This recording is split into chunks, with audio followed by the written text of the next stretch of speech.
Now rivers that once ran unchecked to the sea. Wild, wicked water. By the 1930s, the untamed Tennessee took hundreds of lives. Thousands went homeless because of the river's frequent flooding. Wilson Dam would help change that, plus produce power, electricity. 650 megawatts is what it's capable of doing. Right now, we're probably doing about half of that. That's just your temperature on your bearings and your water flow. Teddy Buttram is plant manager at TVA's Wilson Dam. This is Unit 15 here at Wilson Hydro. It's a 28 megawatt unit. What you're seeing right here is the pilot side and the main side, and then you got your main generator below it, and you got your shaft and your water wheel. Below the main floor of Wilson's powerhouse, a series of turbine rooms where Wilson flexes its megawatt muscle. This shaft's turning 100 RPMs counterclockwise. So you got the water up top, 90 foot. It comes down and hits the wheel and it discharges outside. This unit's turning 100 RPMs is what it turns. It's 60 hertz. Right now the unit's online generating. Back in the early 1920s, construction of Wilson Dam slowed to a trickle. But the mere prospect of this perpetual power source was a powerful lure for the inventor of the Model T, Henry Ford. He made actually a surprise visit to Florence on January 15th, 1921, which nobody was really even expecting. Went out to the nitrate plants, looked around to see what was there and what it would take to fix it up and put it into production. Production of nitrate fertilizer at the same Muscle Shoals plants the government had used to make nitrate-based ammunition for World War I. Steam powered the plants temporarily. Wilson was to supply the permanent power. Turns out the war ended before the government finished Wilson, so Uncle Sam advertised for an investor to lease the Muscle Shoals project.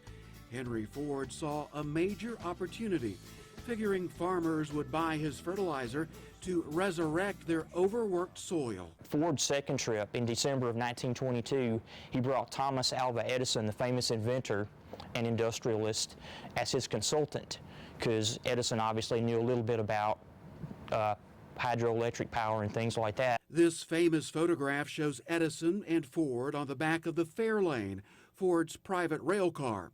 Here in Florence, Ford fired up his Alabama audience. He made speeches in Florence, his famous speech where, you know, he talked about the evils of international banking and how the gold standard had everybody in a stranglehold, and that if we could eliminate the gold standard, then we could eliminate war. And he just got everybody pepped up and on fire.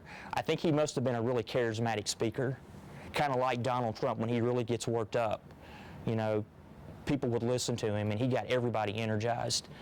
One U.S. senator wasn't about to bite on Ford's bid to buy Wilson Dam, calling it the worst real estate deal since Adam and Eve lost title to the Garden of Eden. But at the time, a lot of locals in the Tennessee Valley equated George Norris with the devil, because he had killed Ford's plan, and that was going to bring economic prosperity to the valley. So a lot of people did not care much for George Norris, the Republican senator from Nebraska. Senator George Norris did his own fact-finding in the Shoals.